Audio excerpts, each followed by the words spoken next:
One, and you're live. Microphone. Good afternoon, members of the press. Good afternoon, Barbados. Since we last spoke to you in relation to the development of COVID here in Barbados, the Ministry of Health and Wellness would have continued with its enhanced posture at ports of entry, as well as the continuation of our aggressive contact tracing initiative. And it is through this initiative that we have been able to identify a number of persons who would have been into direct contact with some of the confirmed cases that we have identified a few days ago. As a result of that, the Public Health Laboratory was able to conduct about 20 tests, of which 8 tests returned as positive. So there are now 8 new cases in Barbados as a result of the testing that has been conducted. Of these 8 cases, 7 are directly related to 2 of the previously confirmed cases, and 1, the other test result is for a visitor who tested positive. So to repeat that, there are 8 new cases, 7 as a result of the aggressive contact tracing initiative which we've implemented, and the other case is the case of a visitor who tested positive. So that brings the tally to 14 confirmed cases here in Barbados.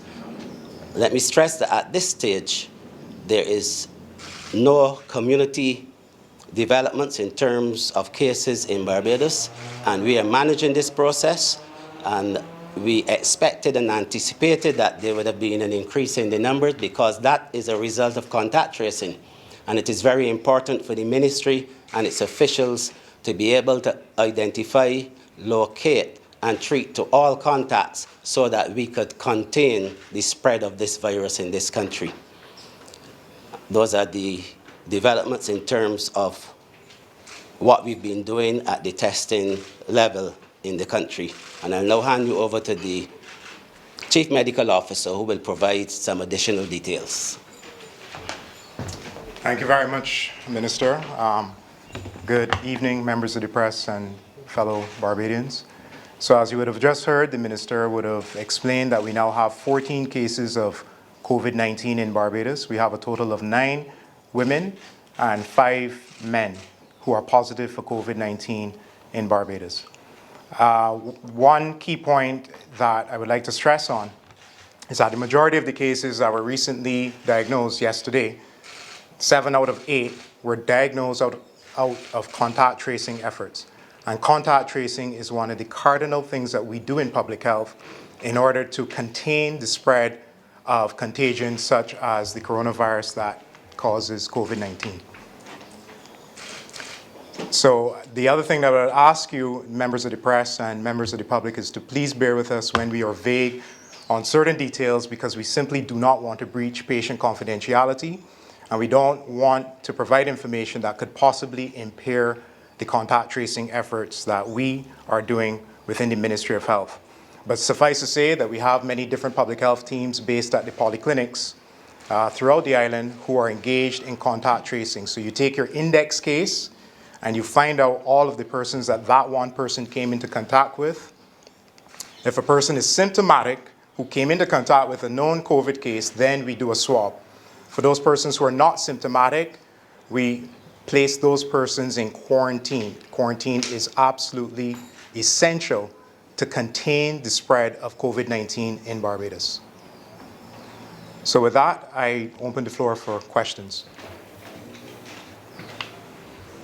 Good evening. Can you tell us through the contact tracing where some of these people would have been? If these people would have been in hotels, airports, church, I don't know, where would they have gone? So all I can say at this point is that 7 of the persons who were diagnosed yesterday with contact tracing, all persons in Barbados, would have been to many, many different places. And we are working very aggressively to go to every single person and go to every single place that they themselves would have come into contact with.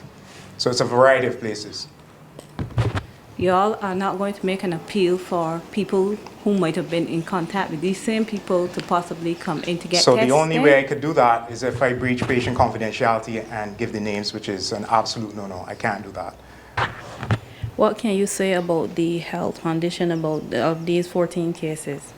So what I can say is that all persons will be in isolation. So we have 6 persons who were previously diagnosed in isolation, and they're all doing well. And these persons are in the process of going into isolation. This is a process that would have started this morning and should be completed by tomorrow. No one is gravely ill. So they're all mildly ill at this particular point. But it's important to also appreciate that they can deteriorate at any time. And that's why it's important for them to be in medical facilities where we can monitor them and continue isolation. How many people are we able to accommodate at the quarantine facilities at this point, and when will they be available to the process? Sorry, when they're available? The quarantine centers. So the quarantine facility currently has a capacity of 60 beds. But I think you're also asking about the isolation facility, correct? Yeah. So currently, right now, as it stands today, even without the Harrison's Point facility being completed, we can accommodate 46 persons in isolation. We've been hearing that at the QEH hospital, the asthma bay has been affected because of the process. It involves vapors. Is that so? And how will you all treat asthma patients from now on? Right. So what we are recommending to persons is to call ahead. Please do not go to your healthcare facilities. Please do not go to the accident emergency department. If you have a respiratory problem, you have to call ahead. When you call ahead, you will be directed as to where to go. Currently, all polyclinics, all 9 polyclinics can manage and see respiratory cases, and so can the hospital. But that part about triaging, you have to call ahead first so we can know how we can manage you. So the asthmatics can still go to the asthma You have bay? to call ahead, because if you are an asthmatic and you're a suspected case of COVID-19, there's a different spin. You're going to have to be managed very differently. However, if you're an asthmatic and you have absolutely no symptoms and signs in keeping with COVID-19, so your asthma attack is not associated with a fever, for instance, or not associated with a sore throat, we recommend that you can still go to accident emergency, but that has to be a decision between the healthcare providers and the patient. Don't just turn up, don't make any assumptions. You have to call ahead. You can always call the hotline of the Ministry of Health to get guidance where that is concerned, or you can call your healthcare provider directly. Okay, with all the information that you just gave out, we are still at stage 1. So thank you for asking that. We are actually now at stage 2 with human-to-human transmission as evidenced by the contact tracing that we did. And if I may, at this point, I'm going to ask Mr. Richard Carter to explain a little bit about stage 2, what that entails, and what are the recommendations from the government of Barbados.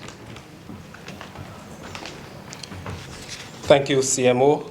Good evening, members of the press. Good evening, Barbados. I want to address the issue of stage 2 because we've been speaking about this from the very beginning as a series of stages, each one having its attendant recommendations in relation to how we seek to contain and deal with the threat of COVID-19. First of all, as the CMO would have just indicated, we have moved to stage 2, which is a stage characterized by in-country transmission. So a number of the cases that have tested positive have no travel history and are associated with cases that have been imported.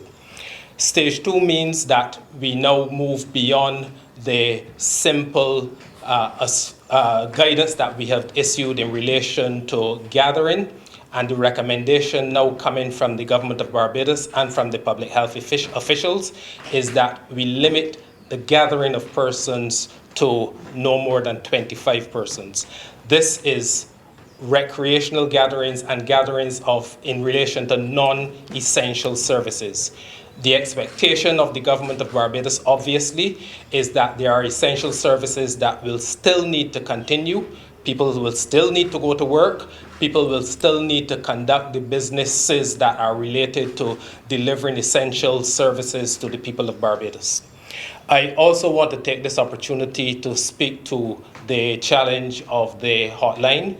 We have been getting feedback about persons calling the hotline and having difficulty in getting through because of the large number or the large volume of calls that have been coming to that hotline.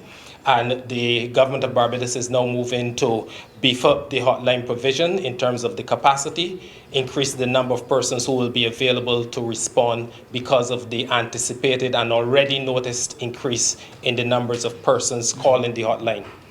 Furthermore, there are a number of things that are going on behind the scenes, and I would also like to reflect those because although we have now moved to stage 2, our planning has always been at least one stage ahead. Earlier today, we would have visited the Harrison Point facility and to get an appreciation and understanding of the level of preparation for that facility, which will provide us with additional capacity for both isolation as well as quarantine. So that is one of the things that is going on behind the scenes.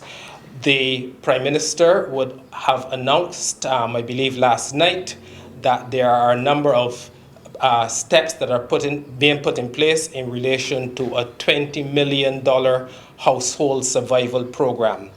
We are already moving to put into action the measures that have been outlined in relation to that program. Corporate Barbados and the wider Barbadian public and Friends of Barbados are invited to come forward and support the adoption of our Families program, which is one of the components that has been identified by the Prime Minister.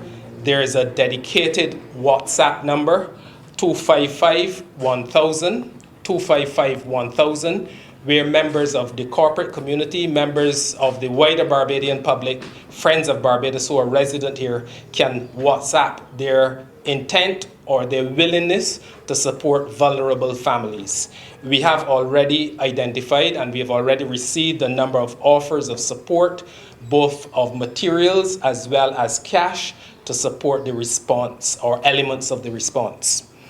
I would also like to take this opportunity to acknowledge the enormous sacrifice, commitment, and determination of Barbadians from several walks of life in mounting the response. I spoke about the efforts at Harrison's Point, which are ongoing, but the tremendous dedication of the staff of the Ministry of Health, particularly our public health officials, because even though people will naturally be concerned about the number of cases that we have seen, the fact is that this is due to the aggressiveness of the public health officials in contact tracing. And we should see the fact that we've been able to identify cases as, in some respects, a victory, because it allows us both to identify, to isolate, and hopefully to contain further spread. Countries that are not testing have no way of knowing, or are not aggressively contact tracing, have no way of knowing the numbers of cases that are circulating in country. Not only the work at Harrison's Point, but there is tremendous work also ongoing by the media, and we want to acknowledge and thank the media for their huge support in communicating to Barbadians and attempting to provide Barbadians with the factual information that will allow them to take reasonable action in response to the challenge that we are all facing. Finally, I would also like to acknowledge the maturity of the Barbadian democracy, which has been expressed in public expressions of confidence in the constructive criticism that has been given of the national response. We are of course comforted by the level of acknowledgement of confidence in the approach that has been mounted by the government, but we are also welcoming the constructive criticism because it allows us to examine what we are doing in the light of those comments that are presented to us. And we welcome constructive criticism because at the end of the day, we are only going to succeed in this if we have everyone on board, everyone committed, everyone taking reasoned and reasonable action as guided by the public health officials. I don't know who's the answer. But in how will public gatherings be policed to ensure that people comply? So this is where we are appealing to the very last thing I said, reasoned and reasonable responses by the citizens of Barbados. And we have come to this point in our history through the level of dedication and commitment that Barbadians have given to following public order. We have always been an ordered country, an ordered and disciplined country. And in fact, we attract criticism from elsewhere because of the public discipline that we have exhibited in the conduct of our affairs. We are facing a public health emergency, not of our making, not of anybody's making as such, but we are facing a public health emergency. We are facing a global pandemic. If the instruction is given, if the advice is given that one of the measures to protect ourselves and to respond to that lies in avoiding mass gatherings of 25 persons, and that is the advice that is given, then we expect people to self-police. In other words, to adhere to the guidance that has been given.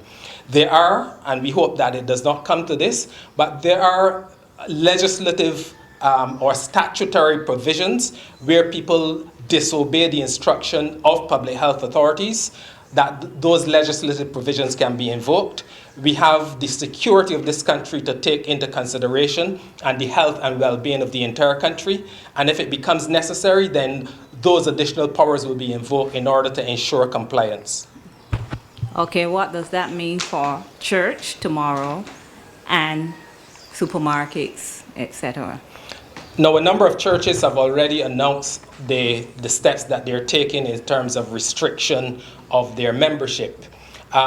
We have not come to these recommendations lightly because we recognize that in times of crisis, in times of stress, in times of personal concern, that the church is one of the places that people naturally turn to.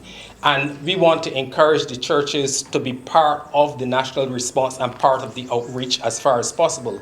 There are churches in Barbados that could accommodate 50 people comfortably with the level of social distancing that we are proposing. But if we have given an instruction or a recommendation of 25, we expect that people will adhere to this. A number of churches have indicated that they are prepared to be streaming their services. We are also working with the media to support live broadcasts so people can join the services virtually through their televisions. In respect of supermarkets, a couple of supermarkets have already started the process of responding to the restrictions by offering separate opening hours for the particularly vulnerable among us. And a couple of supermarkets have also moved to the stage of, and other business places, of restricting the entry into the compound to a prescribed number of persons. And we would recommend that those supermarkets and other businesses take these particular steps in terms of mounting their response or complying with the recommendations that we have put forward, limit the number of persons coming into the establishment, and basically limit those numbers in accordance with the guidance that is being provided. We are now at stage 2. Several people are on the breadline right now. A number of people are being sent home from hotels and other establishments for reasons we know why. How soon will people be able to access the household fund? So the Prime Minister announced yesterday the establishment of the Household Survival Program, made up of a number of components. And those components are obviously widely available to the media, and we would urge obviously that the media uses the resources at their disposal to ensure that the Barbadian public is aware of those provisions. In terms of how soon, we have already begun the process of identification of the most vulnerable families in Barbados. In fact, a lot of that work preceded COVID-19, and a lot of that work has been ongoing through the Poverty Alleviation Program, through the Ministry of People Empowerment and Elder Affairs. And over the course of the next week, we will be moving to actuate or to actually deliver and operationalize the delivery of the services to these vulnerable populations, as well as ensure that the proposals that are contained in the recommendations delivered by the Prime Minister are actually delivered. Okay, I just want to go back a little bit with the mass gatherings. Are you all going to provide a list where you say to people, these are some of the areas you really should not go into? For example, I use church, but there are restaurants, there are a whole set of things. Are you all going to provide a list to guide people? So if, well, I can take advice from the Chief Medical Officer, but if the recommendation is that we restrict mass gatherings at this point where we are to 25 persons, we expect that this recommendation will be taken by all establishments in Barbados, except for those essential services. And yes, it would make sense for us to identify, for the avoidance of doubt, the core essential services. Obviously, public services have to continue to be delivered in the country because these are essential services that will keep the country going. There would be little point, for example, in us stopping the government from functioning because the government needs to function in order to deliver the very things that the government has been created for. Did you want to say anything additional?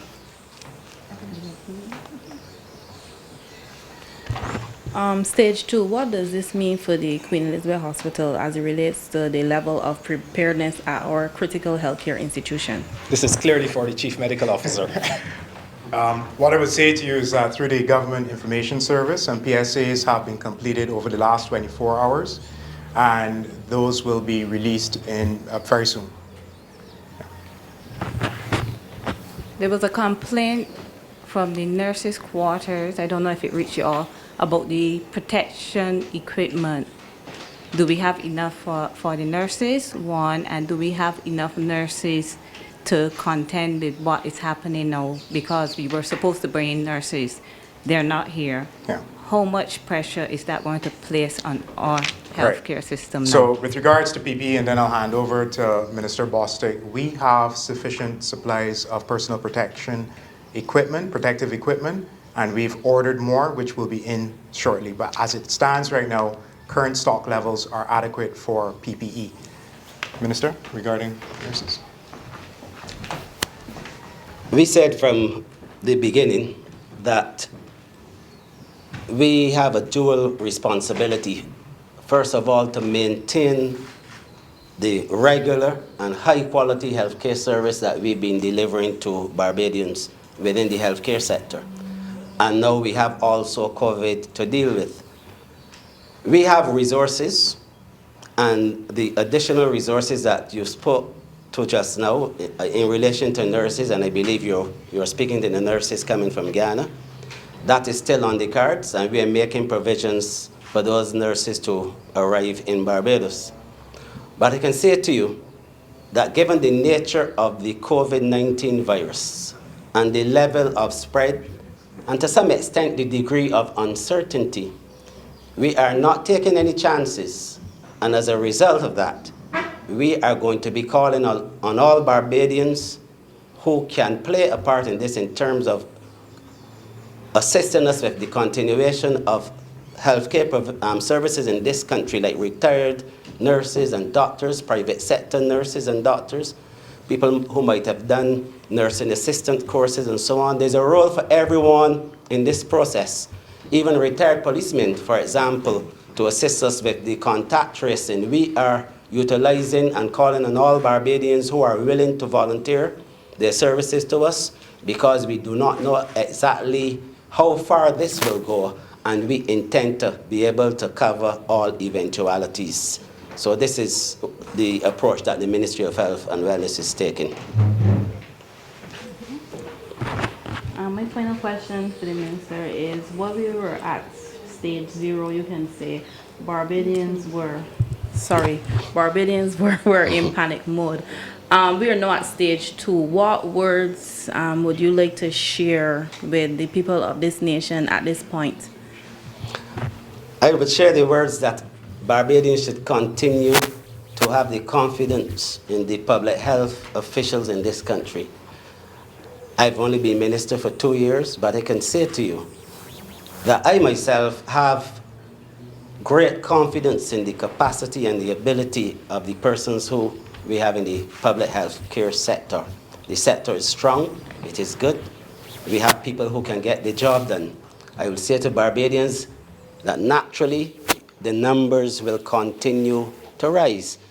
But that is primarily because of the work that has to be done and that is being done by public health officials to ensure that we get all of those persons who might have had direct contact with confirmed cases, persons who might have been exposed, so that we can manage the situation. And once we are able to do that, the escalation, yes, will continue for a bit, but the time will come where we will be able to contain this situation, and that is the level that we are at now, containment. I can say to Barbadians to remain calm, follow the instructions of public health officials and the PSAs, that the public service announcements by the ministry, by the Government Information Service and other reputable organizations, and to join us in this effort by doing exactly what we ask you to do. Play your part with all of the sanitary things that we've said to you, the social distancing, and also if you see people who require your assistance in terms of getting them to do the right thing, we are counting on you. This is an all-Barbados effort, an all-Barbados approach. And once we continue to operate in that way, we are going to overcome this. There's no challenge that as a country with the collective wisdom of Barbadians that we cannot overcome together. And we are not doing it alone. We have the support of regional and international health organizations, and I can say to you that we can do this together.